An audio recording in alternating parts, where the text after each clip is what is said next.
Shalom, Bapak Ibu, saudara-saudaraku yang dikasihi dalam nama Tuhan Yesus Kristus. Nas perenungan kita pada hari ini diambil di dalam kitab Yehezkiel pasal yang kedua, ayat yang pertama hingga ayat yang ke-10. Dan saya memberikan tema, ikutilah perintah Tuhan. Bapak Ibu, saudara-saudaraku yang dikasihi dalam nama Tuhan Yesus Kristus, kalau kita melihat akan kebenaran firman Tuhan di dalam kitab Yehezkiel pasal yang kedua, ayat yang pertama hingga ayat yang ke-10 ini, di mana Yehezkiel ia mendapatkan tugas yang sangat-sangat berat, di mana tugas ini ia harus memberitakan akan firman Tuhan tentang penghukuman Tuhan kepada bangsanya sendiri. Tentu ini bukanlah sebuah tugas yang mudah untuk ia lakukan, apalagi ia harus menjalankan itu terhadap bangsa-bangsanya sendiri. Tetapi karena Tuhan yang memberikan kepercayaan dan ia mengikuti perintah Tuhan, maka ia harus melakukan semua itu. Dan kita melihat bahwa visi kemuliaannya Tuhan sudah dinyatakan. Lalu firman-Nya disampaikan dan urapan Roh Allah hadir kepada Yehezkiel.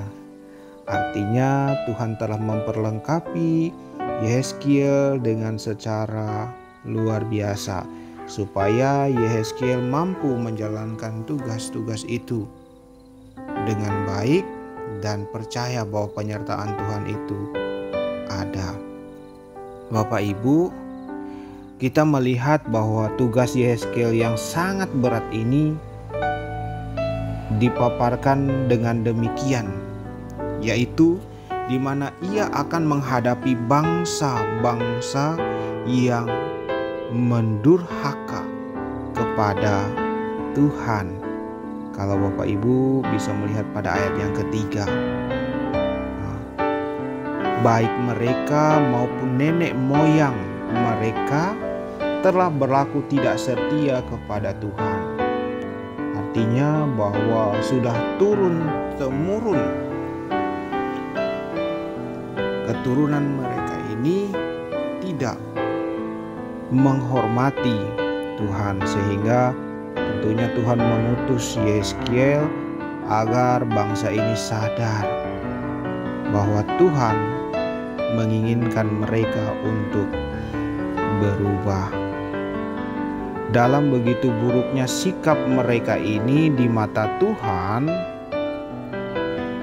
sehingga dalam perikop ini sapaan kedurhakaan mereka diungkapkan lewat satu kata yang berulang dipakai atau dikatakan pemberontak.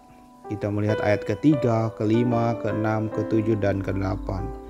Dan dua kata yang menunjukkan karakter yang tidak mau diajar itu, yaitu keras kepala dan tegar hati. Tentu sebutan akrab Tuhan pun hanya digunakan untuk menegaskan asal usul firman yang harus Yehezkiel beritakan. Dan Yehezkiel akan mengalami masa sulit dan berbahaya seperti orang yang tinggal di tengah semak belukar, yang berduri, yang dihuni kalajengking, yang sangat berbisa. Bapak Ibu melihat pada ayat yang ke-6.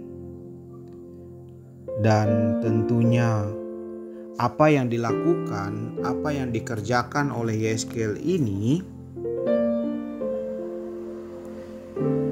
belum tentu ada kepastian apakah bangsa Israel ini akan mendengar pemberitaan Yehezkiel yang ia sampaikan tentang firman Tuhan atau tidak. Tetapi saya percaya Bapak Ibu, ketika Yehezkiel melakukannya atas perintah daripada Tuhan itu sendiri, artinya Yehezkiel mengikuti pimpinan Tuhan, pasti ada suatu hal yang akan dahsyat yang akan Tuhan tunjukkan. Tentunya Yehezkiel akan selalu berada dalam penyertaan Tuhan yang luar biasa. Apalagi orang-orang yang dihadapi ini adalah orang-orang yang tidak mau mendengar, melakukan akan firman Tuhan itu sendiri. Bapak Ibu, saudara-saudaraku yang dikasihi dalam nama Tuhan Yesus Kristus, mari kita belajar dari kebenaran firman Tuhan di mana situasi sulit yang dihadapi Yehezkiel tentunya itu juga tidak berbeda jauh dengan situasi yang dihadapi orang-orang Kristen pada masa kini. Kenapa saya katakan demikian? Karena pada saat ini banyak sekali orang-orang Kristen yang masih suka memberontak. Mereka juga adalah orang-orang yang keras kepala dan tegar hati. Walaupun Tuhan telah menegur mereka dengan berbagai cara, tetapi mereka tidak pernah tergerak akan apa yang Tuhan tegur terhadap diri mereka. Contohnya seperti saat ini banyak terjadi tsunami, gempa bumi, malapetaka, penyakit, keterpurukan ekonomi, dan macam-macam hal yang terjadi.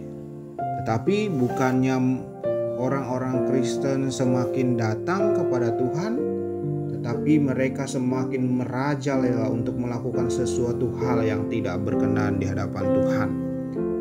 Tapi hari ini Bapak Ibu, walaupun dalam keadaan situasi seperti itu, kita diperhadapkan sebagai pelayan-pelayan Tuhan menghadapi orang-orang yang tidak mau mendengar atau orang-orang yang keras dalam firman Tuhan, tidak mau melakukannya. Artinya mereka adalah orang-orang yang pemberontak. Tetapi ingat, kita diberikan kepercayaan untuk mengikuti perintah Tuhan. Mari kita berikan pelayanan kepada saudara-saudara kita melalui kasih Tuhan. Kita berikan pelayanan-pelayanan yang memberkati mereka,